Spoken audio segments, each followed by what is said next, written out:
Ciências na Escuta. Podcast Ciência na Escuta falando. Eu sou a Laura, eu sou apresentadora do episódio de hoje e hoje vamos falar sobre mulheres na ciência, desafios e avanços. E junto comigo, para fazer essa conversa, eu tenho a professora Silvânia e a nossa convidada especial, a Jutai. Elas vão fazer uma pequena apresentação e aí começamos o nosso episódio. Estamos com uma parceria com a Escola Estadual Catarina Jorge Gonçalves, da cidade de Contagem, em Minas Gerais. E junto com essa parceria, os alunos que fizeram as perguntas norteadoras para essa entrevista e por meio delas que vamos fazer esse bate-papo junto com essas nossas convidadas e com esse tema super importante. Bom, para começar, eu vou pedir que a Silvânia se apresente. Silvânia. Olá para todas e todos. Meu nome é Silvânia Souza do Nascimento. Sou uma mulher parda que fiz física no final dos anos 80. Não, início dos anos 80, para ser verdadeira, né? E fui secretária de ensino da Sociedade Brasileira de Física e nessa época nós trabalhamos muito para poder começar a instalar essa discussão sobre as mulheres nas ciências e as mulheres na física. E nesse período, né, nós tivemos o prazer de conhecer lá, com uma história antiga, o Projeto Romper e a Jutai, para quem eu passo a palavra para se apresentar. Olá pessoal, sou Jutai Nogueira, moradora aqui do Morro das Pedras, sou mulher negra, sou casada, tenho 52 anos, tenho um filho, Benhur, que está na UFOP, Ouro Preto, e é o primeiro da minha família na universidade, tá? Federal. Tenho uma filhinha que chegou para mim aos 2 meses, a Lala, a mãe foi assassinada aos 21 anos, eu ganhei uma filha, que agora fez 4 esse final de semana. Eu trabalho no projeto Romper e Casa Acolher para Mulheres aqui no Morro das Pedras. Eu nasci na Pedreira Pedro Lopes e cresci em uma outra comunidade, que é a comunidade da Mabel. É muito importante estar aqui hoje, desse lado aqui, mas dizer que meu sonho, eu ainda vou realizar, é de estar cursando uma universidade, igual vocês aí estão, tá? Muito legal. Muito obrigada, Silvânia, Jutai, pela apresentação de vocês. Bom, a gente vai começar então com a pergunta da Daniele, que está perguntando sobre quais são os principais desafios que as mulheres enfrentam quando começam a ingressar na ciência. Mas eu também quero saber, Jutai, quais são os principais desafios que as mulheres negras enfrentam na sociedade. E aí vou passar a palavra para a Silvânia para a gente começar essa conversa. Bom, essa conversa sobre as mulheres na ciência, ela não pode ser deslocada da questão das mulheres, né, do patriarcado. Talvez a gente falar um pouco do wokismo, né, que é esse movimento que começou no final do século XX, sobre a importância de a gente acrescentar os estudos femininos, a questão da justiça, da equidade de gênero, as diferentes formas de violência que ocorrem cotidianamente sobre as mulheres, né? Então a gente não fala dos desafios das mulheres entrarem nas ciências, porque as mulheres, desde que esse conhecimento começou a ser construído pelas sociedades, pelas diferentes comunidades, sempre teve homens e mulheres, porque todo conhecimento que nós temos, que nós construímos, ele sempre foi feito por humanos, homens e mulheres, isso não pensando nessa situação binária, né? Porque essa situação binária, a gente for colocar na história, isso é algo muito recente, mas toda essa diversidade que nós temos em relação ao gênero e todos nós produzimos conhecimento. Essa diferença colocada, a gente pode remontar um pouco a Grécia, que também não tinha uma sociedade binária, ela não era binária, mas de qualquer forma, quando foi reorganizadas micropolíticas, eles já utilizaram esse conhecimento estruturado para poder oprimir certos gêneros. E entre eles, o que foi considerado o gênero mais frágil, foi construída uma história do gênero mais frágil e um gênero que sempre foi usado como mercadoria, né, para poder centrar as relações de poder. Então, as mulheres que produziram ciências antes do que a gente chama do período da expansão europeia, elas foram apagadas. Né? Então, nós temos várias gregas, assírias, vários conhecimentos que foram preservados durante a Revolução Francesa, muitas mulheres colaboraram, né? Durante a expansão para o continente americano, muitas sábias, né, foram encontradas aqui, os povos originários tinham um conhecimento muito forte que estava guardado pelas mulheres, mas isso tudo foi apagado nesse modelo que nós temos, que a gente chama hoje de cultura ocidental, e desse modelo que a gente chama do patriarcado, né? Quer dizer, uma forma de preservar todo o patrimônio, e a gente não está falando só do patrimônio monetário, financeiro, mas do patrimônio também civilizacional em torno dos homens, né? Então, a herança, o legado, todo centrado nos homens, criou essa barreira, né, de você ter as mulheres não produtoras de conhecimento, esse apagamento da produção de conhecimento das mulheres. Mas nós resistimos, né? Estamos aqui e nós vemos em todas as profissões um enfrentamento muito grande da entrada das mulheres em qualquer profissão, né?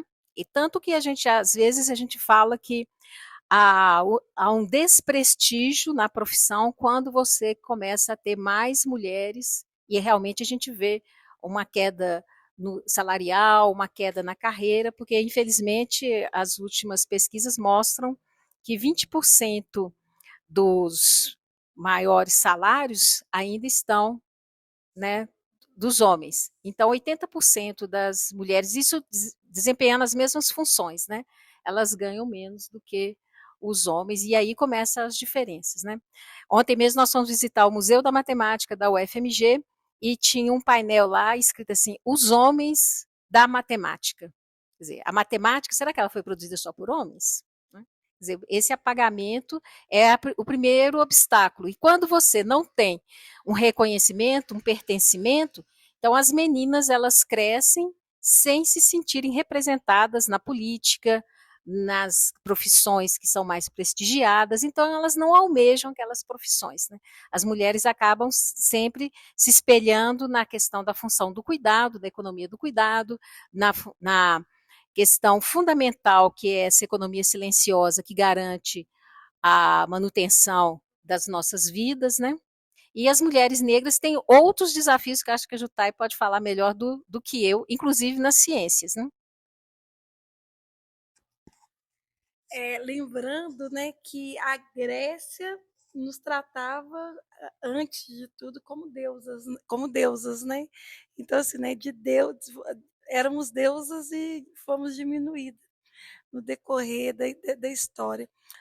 Tem uma coisa também muito significativa que é necessário falar, Sil, que é acerca da nossa ancestralidade, que também foi demonizada. O nosso hoje não tem mais o costume que está praticamente sendo erradicado, sabe? A questão das benzedeiras, as raizeiras, é, mulheres que são dotadas de sabedoria ancestrais foram silenciadas, algumas até condenadas à fogueira, porque a mulher que era dotada dessa sabedoria, por exemplo, o que a França fazia, né? Queimava. Não só a França, outros países também fizeram essas atrocidades. Mas voltando à questão da mulher negra e periférica, é desafiador para nós, em todos os sentidos, porque a nossa ciência ela é uma ciência por sobrevivência. Todos os dias é um corre diferente, uma luta diferente, né? Existem pessoas que falam assim, eu estou indo matar um leão, né? A gente não mata porque a gente é a favor da vida, ao contrário do que as pessoas pensam, né? nós mulheres periféricas e negras em especial, somos a favor da vida. Nesse sentido. Então, a gente tem lutado pela sobrevivência dos nossos diariamente. Ah, existe uma força, um impulso muito grande para que os nossos se restabeleçam, sabe? Para que os nossos estudem. Tudo é mais difícil para nós, porque eu estava contando para ela a dificuldade que é, para você também, a dificuldade que é para a gente estar mantendo meu filho na faculdade. É uma faculdade federal, mas eu tenho que trabalhar de segunda a segunda, final de semana em festas também. Meu marido, ele cata reciclável, né, ajuda na questão ambiental, mas financeira também. Então, tudo está ligado à ciência, mas uma outra coisa para passar para você, para a próxima pergunta que eu queria relatar, que todas as coisas relacionadas à mulher sempre teve esse negacionismo, né? Eu lembro até hoje, na época da Covid, a Jaqueline, uma cientista negra, né? Imagina o que aquela mulher não passou. Uma cientista negra tendo que se reafirmar e com todo aquele negacionismo todinho acontecendo, e olha para ela é uma inspiração. Então a gente está aqui para dizer que a ciência ela existe para que a história, para provar, eu penso muito nisso, sabe? A ciência está aí para provar que nós mulheres estamos certas em muitas coisas, assim, na maioria das coisas, apesar de receber menos, de sermos diminuídas a todo tempo, né? E é muito importante mesmo, alinhar a história com a ciência.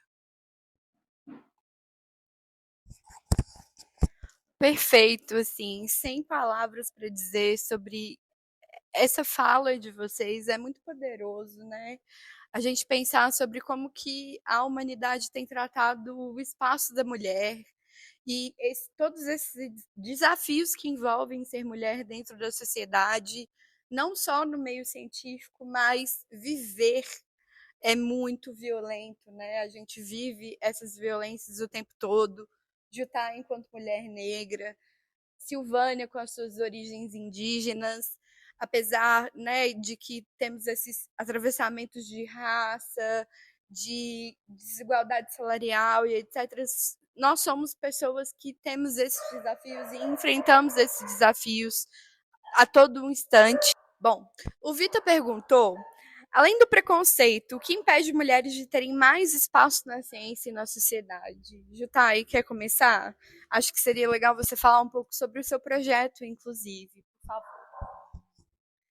O que impede, eu acredito, só a questão das oportunidades, sabe? Eu tive semana passada com um pessoal que veio oferecer para nós algumas coisas. Eu disse assim: olha, por que, que vocês não construam? Senta conosco, vem aqui dentro da comunidade, senta conosco. Você sabe o que, que é um beco? Você sabe o que, que é não ter água tratada em casa, não ter saneamento básico? Você precisa entender sobre isso para entender sobre a questão das oportunidades. Você não pode querer trazer algo para nós pronto, porque não vai ter uma adesão. As coisas são, por exemplo, eu digo muito isso no projeto, para estar inserido no projeto Romper Hoje, todas as adolescentes e crianças têm que estar inseridas na escola. Por que disso? Porque eu sei a falta que o estudo me faz, sabe? E eu sei que o estudo ele quebra ciclos ruins, quebra coisas ruins na vida, sabe? Eu vou falar uma coisa para vocês sobre a questão da oportunidade. Eu li uma vez Paulo Freire e ele falou da pedagogia da esperança. Falou também da pedagogia do oprimido. E eu falo aqui que aqui a gente tem a pedagogia do açaí. O açaí é uma coisa muito boa. E eu falo para as meninas assim: tomar açaí é bom, tomar açaí todos os dias é bom. Vamos falar de oportunidade. Eu tenho que falar da nossa pedagogia do açaí. Tomar açaí todo dia é bom, não é, meninas? Agora imagina alguém pagando um açaí para você de vez em quando. É razoável. Agora imagina você poder comprar o açaí que você quiser, na hora que você quiser. Imagina você saber que existe açaí salgado. Que o nosso açaí é o açaí falso. E isso você vai conseguir quebrando os ciclos ruins da sua vida. E um deles é através do estudo, você vai construir, você vai conseguir voar além do que eu, e além do que eu estou te falando. Talvez você não vai ser uma doutora, talvez você não vai ser uma cientista, sabe? Mas você vai ser autossuficiente para comprar o seu próprio açaí. Você não vai depender de açaí de ninguém. É sobre oportunidades, né? É isso. Muito importante a sua fala, principalmente trazendo Paulo Freire, né? E eu queria complementar, que eu acho que não tem nem como responder, as questões dos nossos participantes adolescentes são muito complexas, né? Porque envolvem, começou essa questão do racismo, e o racismo estrutural. Nós demoramos muito no Brasil, as escolas, tomarem consciência que não bastava nós sermos antirracistas, né? Não bastava nós termos políticas e dentro da escola derrubar o que foi um paradigma científico, porque a ciência ela também realiza estudos que estão comprometidos com a ideologia de uma época. Né? A ciência neutra é uma falácia, né? Quer dizer, é algo que não existe. A ciência também é comprometida com diversas relações que estão para além do interesse do cientista, né? Tem um interesse maior que vai financiar aquela pesquisa, que vai dar visibilidade àquela pesquisa e não a outra pesquisa, que é o que acontece muito com os resultados de pesquisa das mulheres. E acontece muito com os resultados de pesquisas de homens e mulheres negros. Então, a história da ciência, que a gente fala que são os estudos decoloniais, tem produzido muito, documentado e trazendo uma visibilidade nessas relações que estiveram muitas vezes ocultadas. Né? Então, gostei muito dessa pedagogia da oportunidade. A gente, na área da educação, a gente fala das oportunidades de aprendizagens. E é transformar também esse processo educativo numa educação de uma ciência que dá chaves de leituras, que desenvolve o pensamento crítico, né, e que desenvolve também não só a pedagogia da esperança, que é muito importante nesse momento, mas a pedagogia do açaí, que é super interessante, mas também uma autonomia intelectual, que é o que você está colocando aí, que é o próprio jovem, mas o próprio cidadão ter condições a partir do o processo que nós conhecemos ainda que é mais efetivo, é a escolarização, mas também a sociedade civil, como o projeto Romper e outros projetos, a sociedade civil organizada também ela é capaz de promover essa transformação, né? Para a gente não ser só antirracista, mas a gente promover uma pedagogia da esperança, que é o que eu acho que está faltando muito para a nossa juventude. Então, uma forma de trabalhar e superar esses desafios das desigualdades, porque não são só as desigualdades em relação às mulheres, mas as desigualdades de gênero, isso que você colocou muito sério, que são as desigualdades sociais, que é um dos objetivos de desenvolvimento sustentável, né, das ODS, que a gente está trabalhando para o século XXI, a gente está atravessando, e o que a gente está vendo é o poço das desigualdades, de todas as desigualdades, aumentar, e não a gente criar pontes para poder dar mais oportunidades. Né? Bom, é importante a gente dizer, né, e aí fazendo um pouco da conexão com o episódio anterior sobre o mundo digital, da necessidade da gente ter um letramento cultural, científico, sobre a vida, sobre as realidades que estão envoltas a esse ser mulher na ciência e na sociedade. Eh, e aí, Silvânia, você trouxe, né, essa questão de que não existe uma ciência neutra e de que durante muito tempo, né, a ciência ela foi esse meio de comunicação para os preconceitos e as desigualdades entre, né, homens e mulheres.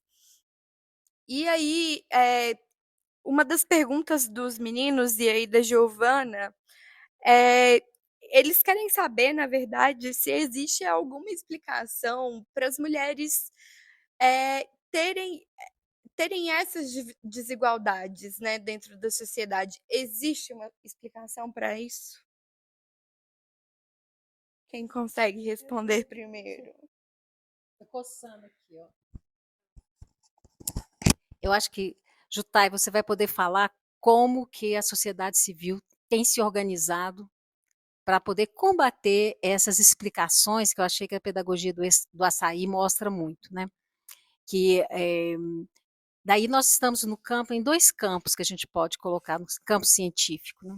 Nós temos um campo científico que a gente chama das ciências biológicas, que é um campo que muitas vezes é chamado para poder relatar essas diferenças e que faz esse binarismo, né? Que coloca que a questão que é presente na maior parte do reino animal, que tem uma explicação binária, mas porque a nossa cultura é uma cultura cartesiana, então é uma cultura que favorece o binário. Vocês já viram que tudo nosso é binário, né? É certo, é errado, é branco, é preto, e a gente sabe que tem 50, entre o branco e o preto, nós temos 55 tons de cinza, né? E é exatamente isso. Essa lógica binária é uma lógica que favoreceu um desenvolvimento tecnológico, um desenvolvimento social muito importante, e a biologia, ela se beneficiou muito tempo dessa visão taxonômica binária para poder organizar o mundo biológico que a gente conhece a partir desse binarismo, né? E foi muito bom para poder organizar, de certa forma, as coisas. Mas como eu sou física, eu posso falar que não é suficiente, porque nós temos, mesmo no mundo biológico, diversos comportamentos que não são binários. Nós temos muitas espécies animais e vegetais que elas não são binárias. A vida não é binária. A vida não é certo e errado. A vida não é o céu e o inferno, né?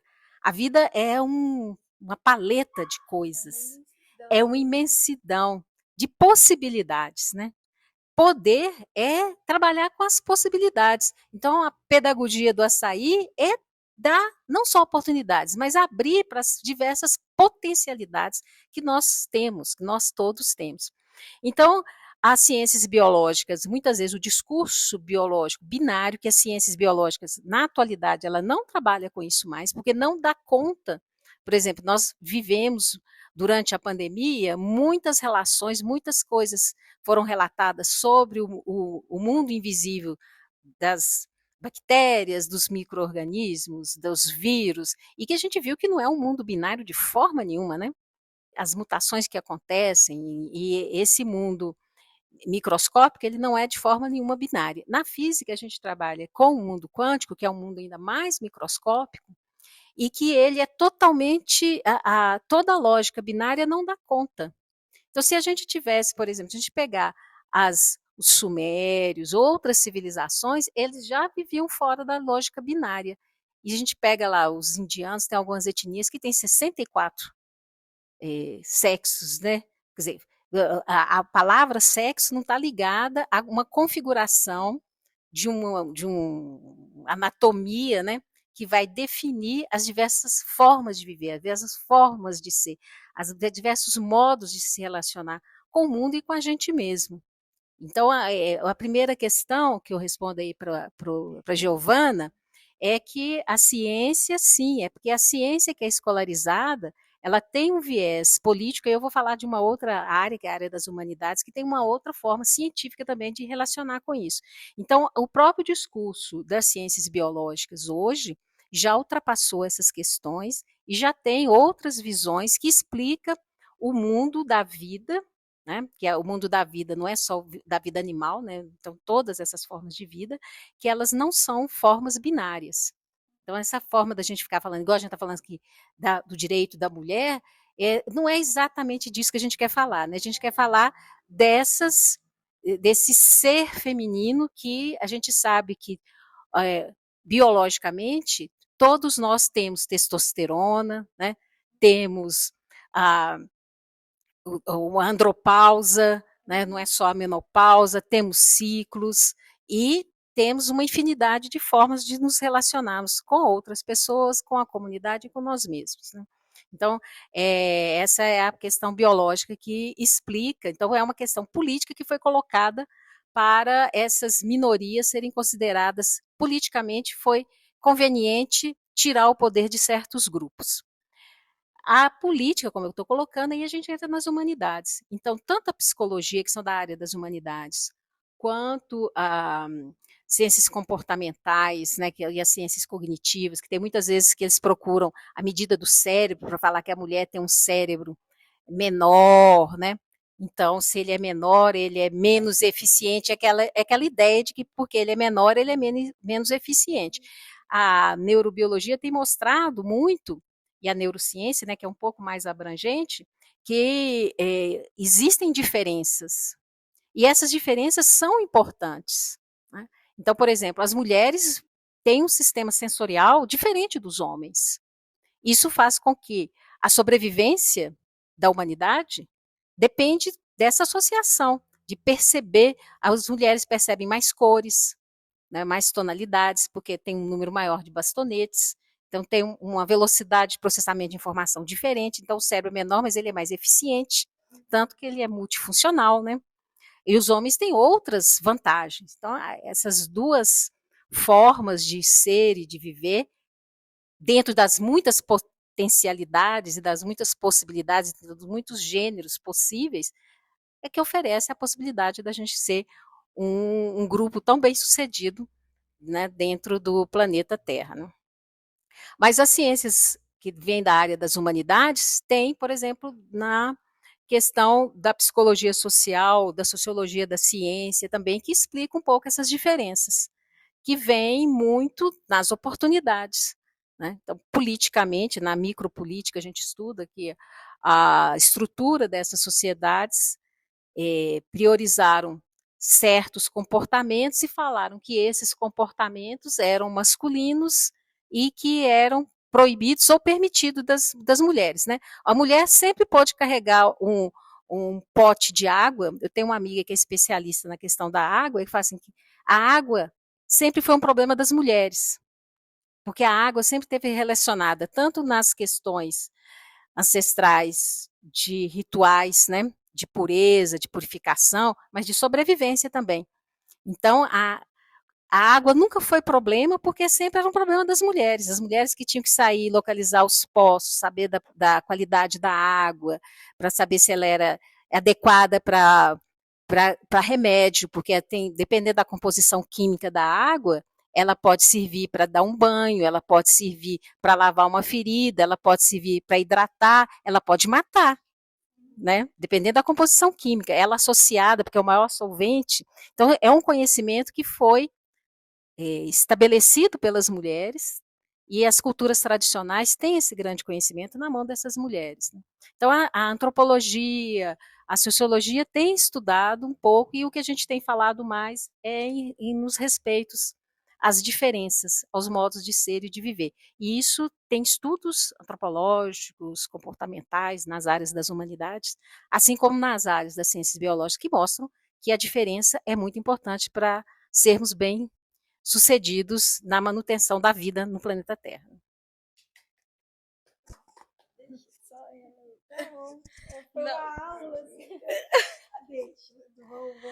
Quer complementar um pouco sobre sociedade, como é que ela sobrevive a essas diferenças? Exatamente. Fala um pouco sobre o seu projeto, sobre a questão desse acolhimento dessas mulheres em vulnerabilidade social.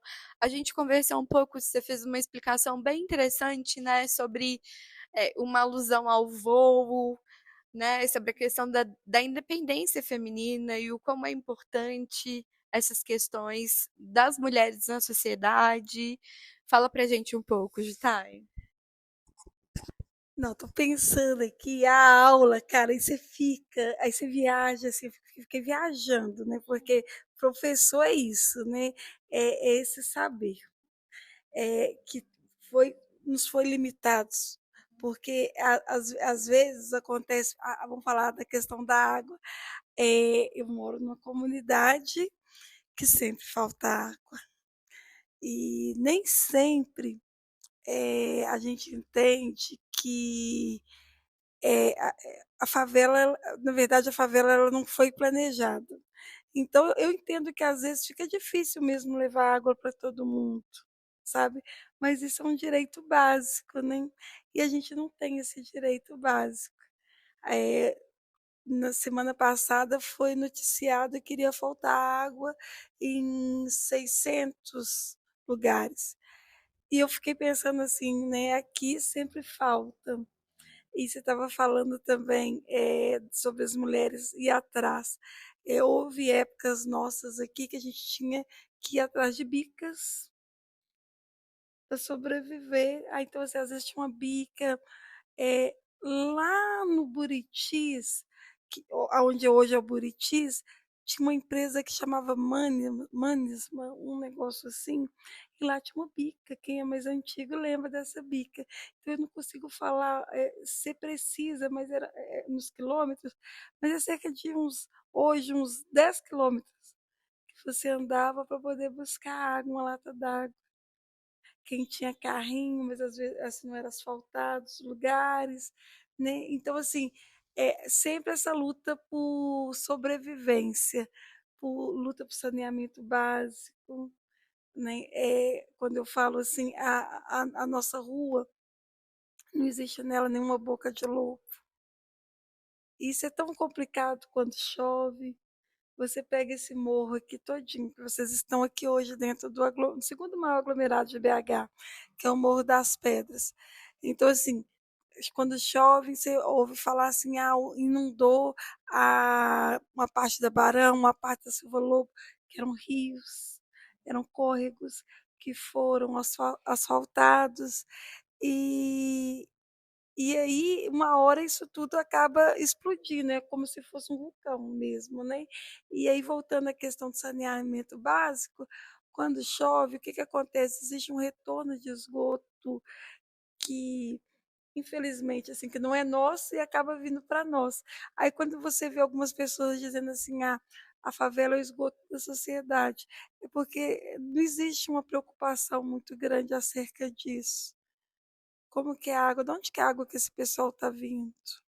É uma água tratada? Né? Por que que os hospitais estão cheios e são viroses? Assim, eu falo assim, hoje tudo é relacionado a virose, virose, virose, virose. Mas existem pessoas que eu sei que estudam e sabem e falam que está ligada à água. Eu sei que a água que é direcionada para nós nem sempre é uma água potável. É isso. É muito forte, Muito. muito forte. É muito forte pensar que nós temos grandes desigualdades, mas a gente ainda não consegue ter a percepção global de como que é isso para todas as mulheres, né?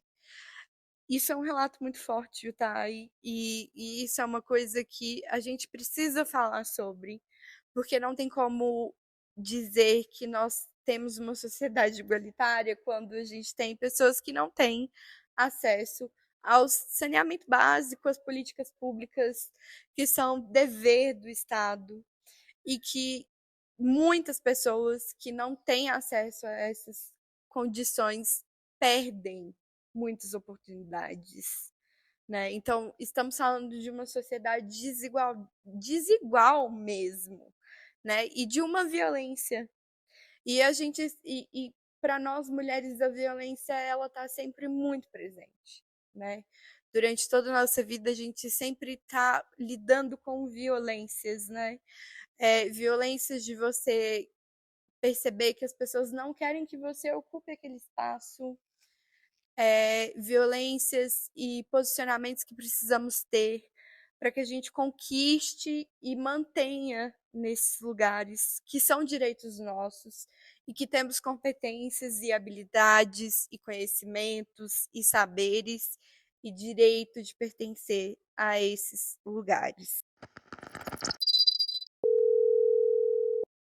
Bom, e para finalizar esse bate-papo, o Arthur está perguntando, né, sobre a importância de termos mulheres, tanto cientistas quanto mulheres da sociedade civil, na mídia, né? Por que que nós não temos tanta participação dessas mulheres que fazem esses feitos tão grandiosos e que são referências, mas que não têm essa participação ou essa visibilidade que deveriam ter?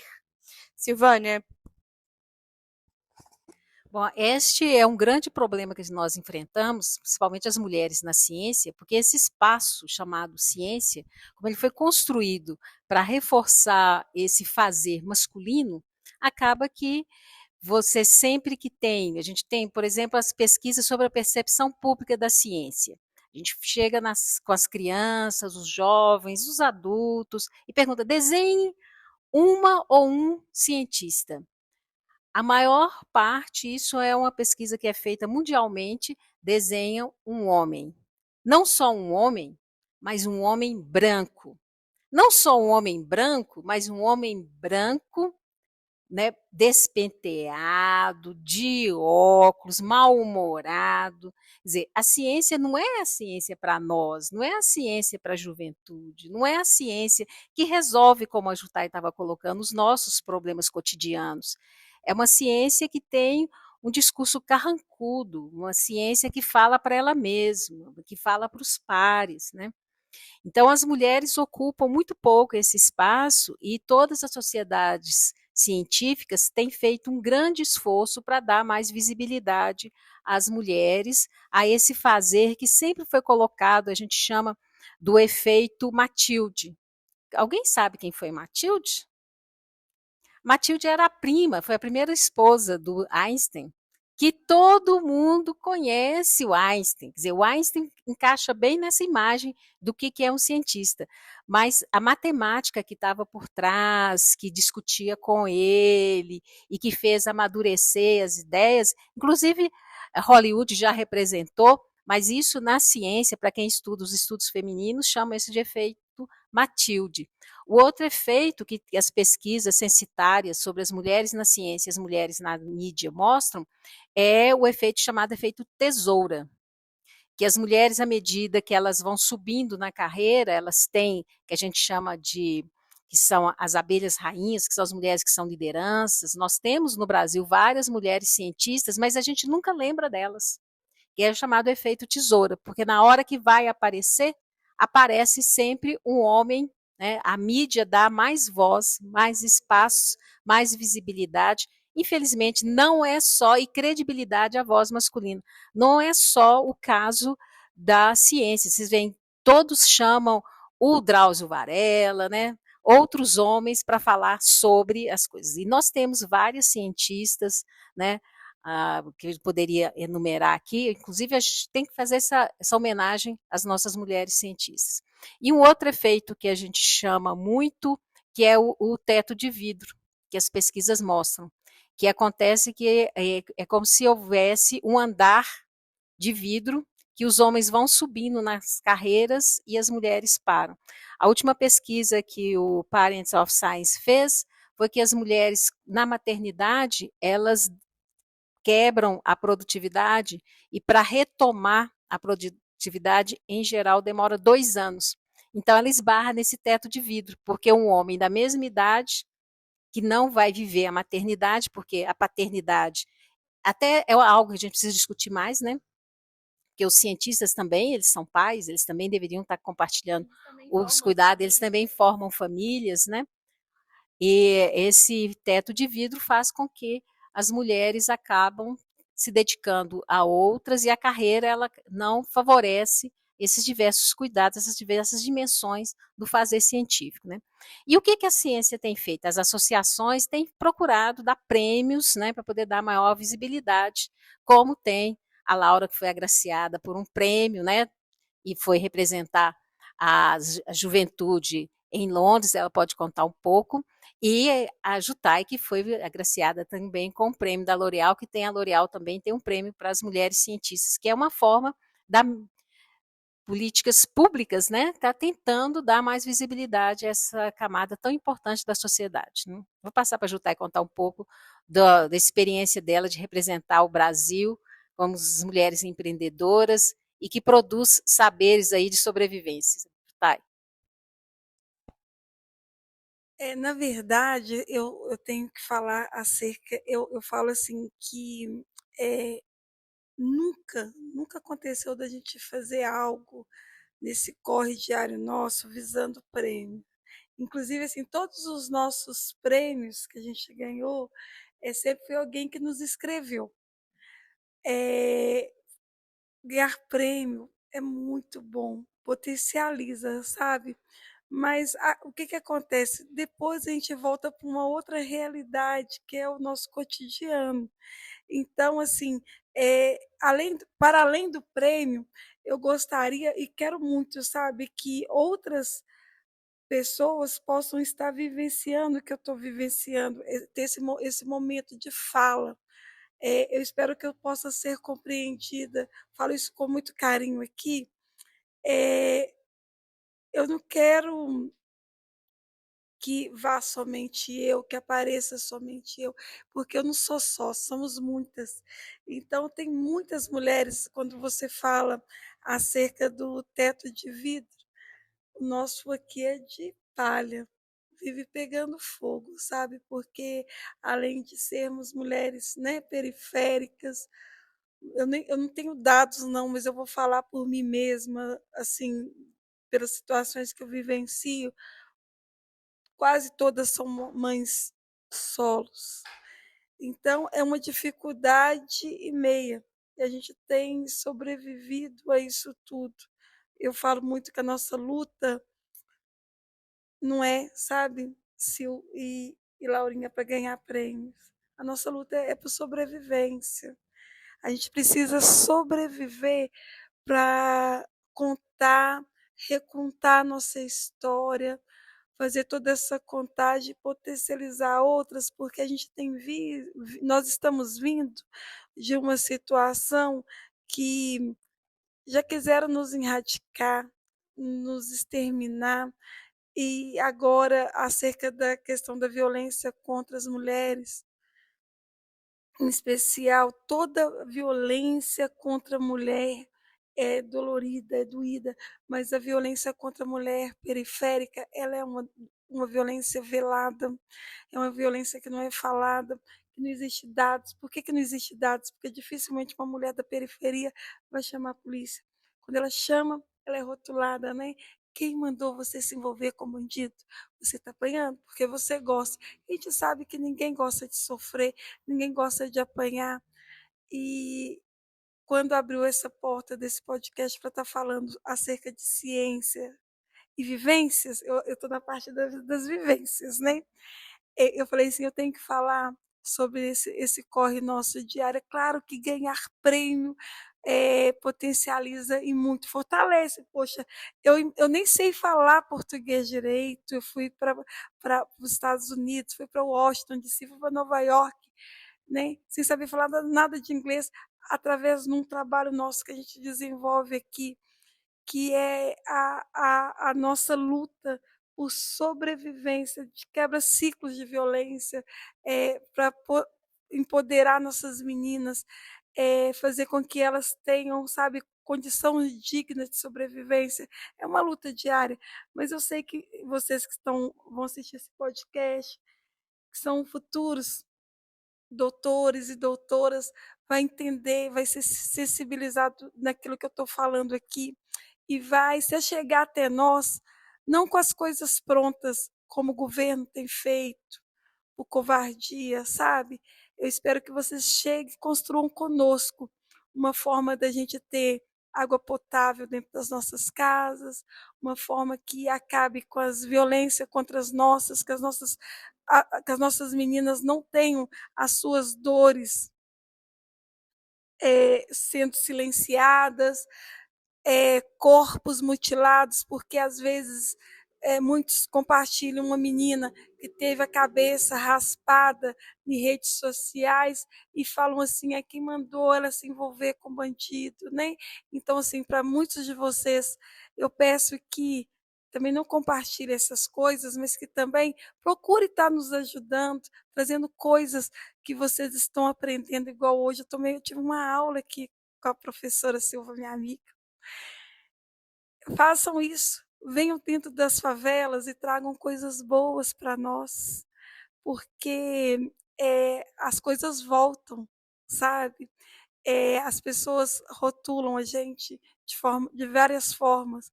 E eu tenho certeza que se vocês virem dentro das comunidades, dentro das favelas e trazerem aprendizado para nós, vocês vão surpreender. E o único risco que vocês vão correr é de se apaixonar por nós. É isso. É muito importante isso que você falou, Jutai, porque temos a necessidade de que a ciência que é feita dentro das universidades vão para fora dos muros da universidade, que a ciência e o poder que a ciência tem de transformação, porque a ciência e a educação são armas poderosíssimas de transformação e que precisam chegar nesses espaços que necessitam e que a gente pode fazer mudanças grandiosas na realidade da vida dessas pessoas. E eu queria dizer, né, um pouco, eu queria citar a Simone de Beauvoir, que ela tem uma frase muito forte e que eu acho que pode ser muito interessante trazer essa frase para esse momento, que é que nada nos defina, que nada nos sujeite, que a liberdade seja a nossa própria substância. E hoje, nesse podcast sobre mulheres na ciência e na sociedade, eu queria agradecer a presença de vocês duas e agradecer a todas as mulheres que fizeram parte da minha construção enquanto pessoa, enquanto mulher, que nós só construímos aquilo que a gente é por meio da participação do outro, das nossas relações, e que mulheres suportam e ajudam mulheres, e que mulheres querem que outras mulheres cresçam. E o meu muito obrigada, Silvânia, pela oportunidade de estar fazendo parte desse projeto. Jutai, eu nem consigo imaginar, mas eu tenho certeza, assim, de quantas vidas você mudou com esse seu projeto e que são mulheres que eu tenho certeza que são muito gratas pela realidade de vida que você pode proporcionar para essas mulheres. E isso é muito significativo, porque precisamos desse conjunto, né? Desse momento em que a gente consiga unir as nossas forças, porque juntas somos mais fortes. É isso.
dos projetos. Aí eu vou falar que você tem Tá, uma mulher isso. premiada, nós Tá. fizemos uma campanha, que eu vou falar do prêmio L'Oréal, das cientistas. Beleza.